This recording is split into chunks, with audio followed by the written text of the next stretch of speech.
প্রিয় প্রাক্তন, আশা করি ভালোই আছো। আমিও ভালো আছি। যেমন রেখে গিয়েছো ঠিক তেমনই আছি। তফাৎ একটাই, তখন তোমার সাথে বাঁচতাম, আজ তোমায় ছাড়া বাঁচি। তখন তোমায় ভালোবাসতাম, আজ নিজেকে ভালোবাসি। বদলে গেছে অনেক কিছুই, বদলায়নি তোমার সাথে কাটানো স্মৃতির মুহূর্তগুলো, যা আজও রোজ রাতে তাড়া করে বেড়ায় আমাকে।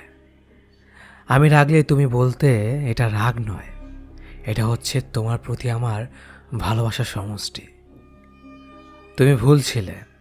যদি এতটাই ভালোবাসতাম তবে কেন জীবনের কঠিন সময়ে হাত ছেড়ে চলে গেলে? জানি তোমার কাছে উত্তর নেই। আমি চাইও না, শুধু চাই তুমি ভালো থাকো তোমার প্রিয়জন নিয়ে। আর আমি না হয় আমার প্রিয়জনকে উৎসর্গ করে দিলাম তোমার প্রিয়জনের জন্য। একটাই কথা, তার সাথেও এমন কোনো গল্প শুরু করো না যা শেষ তুমি না করতে পারো। ভালো থেকো তুমি। এইটি তোমার প্রাক্তন।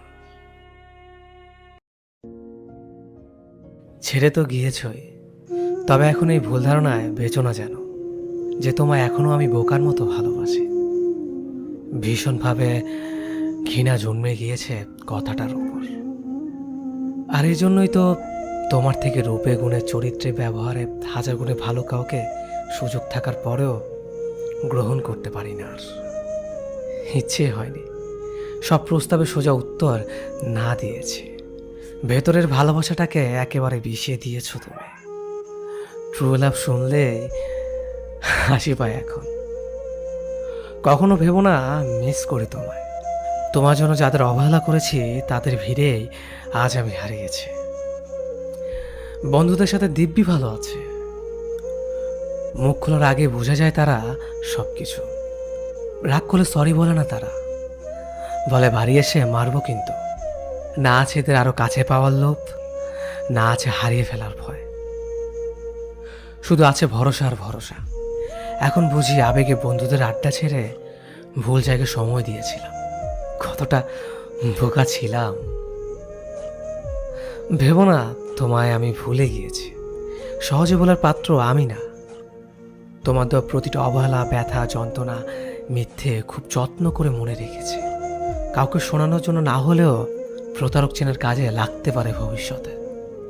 শিক্ষাটা না হয় আজীবনের জন্য তোলা রইল আমার কাছে। ভেবো না আবার তোমায় আমি ক্ষমা করে দিয়েছি। এতটা মহান এখনো হয়ে উঠতে পারিনি আমি। আমি চাই তোমাকেও কেউ ঠকাক, খুব বাজেভাবে ঠকাক, সব কিছু কেড়ে নিয়ে নিঃস্ব করে দিক তোমাকে। বুঝবে যন্ত্রণা কতটা তীব্র হয়। আর আমি বিশ্বাস করি তোমার জন্য তোমার চেয়েও বড় ঠক অপেক্ষা করছে। যাওয়ার আগে বলেছিলে আমার প্রতি শ্রদ্ধা, সম্মান, ভালোবাসা সবই আছে আগের মতো। আল্লাহ চাইলে আবার এক হব। আমার উত্তরটা হয়তো মনে থাকবে তোমার। এখন বর্তমানে কষ্ট দিয়ে ভবিষ্যতের স্বপ্ন দেখাচ্ছ। তোমার শ্রদ্ধা, সম্মান, ভালোবাসা সব কবর নিয়ে যেও। আমি চাই না আমাদের আর দেখা হোক কখনো। আমিও তো দেখি আমার মতো কে রাখে আর কে ভালোবাসে। আর এখন এটা চিন্তাও করো না যে আমি ভালো নেই। আমি আমাকে নিয়ে খুব ভালো আছি। এখন কারো জন্য আর নিচু হতে হয় না, কারো মন রাখতে হয় না, কিছু মনে করলো কিনা ভাবতে হয় না। এক কথায় বেশ আছে। একা থাকতে শিখে গেছি। এখন সবসময় মুখে একটা মৃদু হাসি থাকে।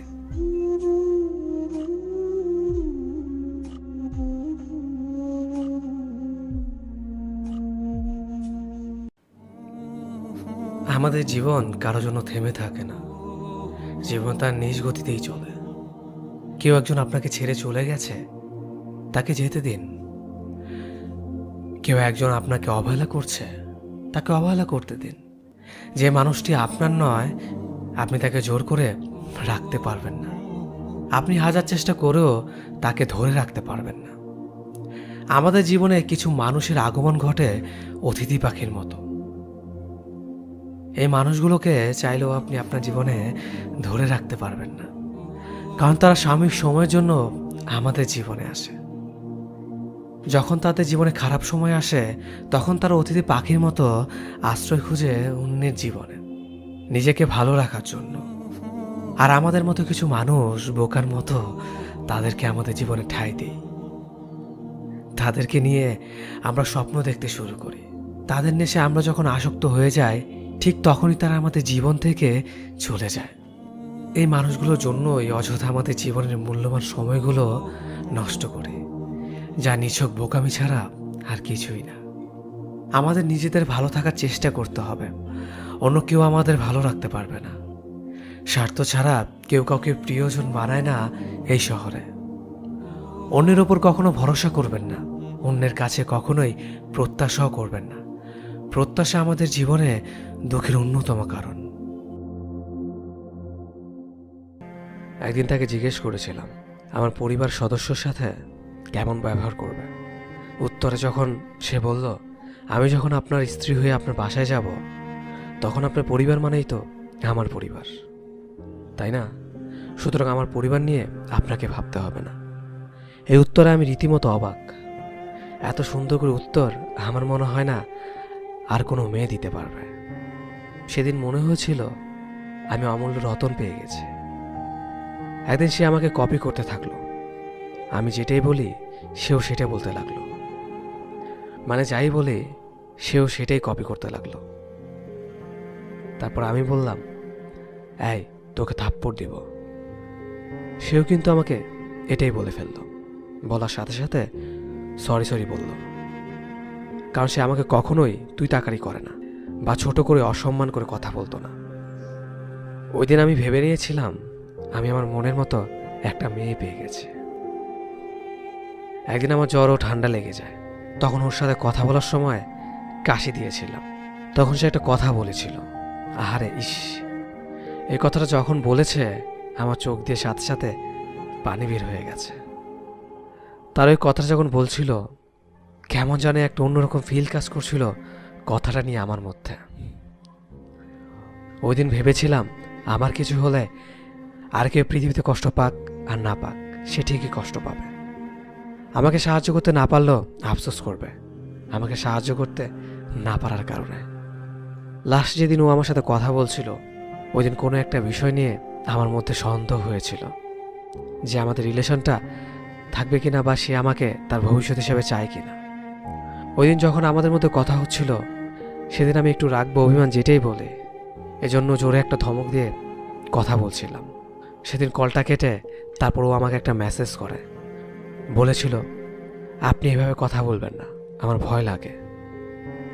অনেক রাগের মধ্যে থেকেও ছোট্ট একটা হাসি দিলাম। এরপর আবার কল করলো এবং আমি স্বাভাবিকভাবে কথা বলছিলাম, কিন্তু তার কাছে মনে হচ্ছিল এই বুঝে সাউন্ড বের হয়ে যাবে।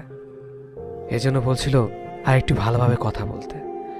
এই দিন ওর জন্য এতটা ভালোবাসার মায়া কাজ করছিল যেটা বলে প্রকাশ করার মতো নয়। কিন্তু এত কিছুর পরেও রিলেশনটা রইল না, শুধুমাত্র তার কিছু ব্যবহারের কারণে। সে মাঝে মধ্যে এমন কিছু ব্যবহার করত যে আমার মনে হতো সে রিলেশনটা রাখতে চাচ্ছে না।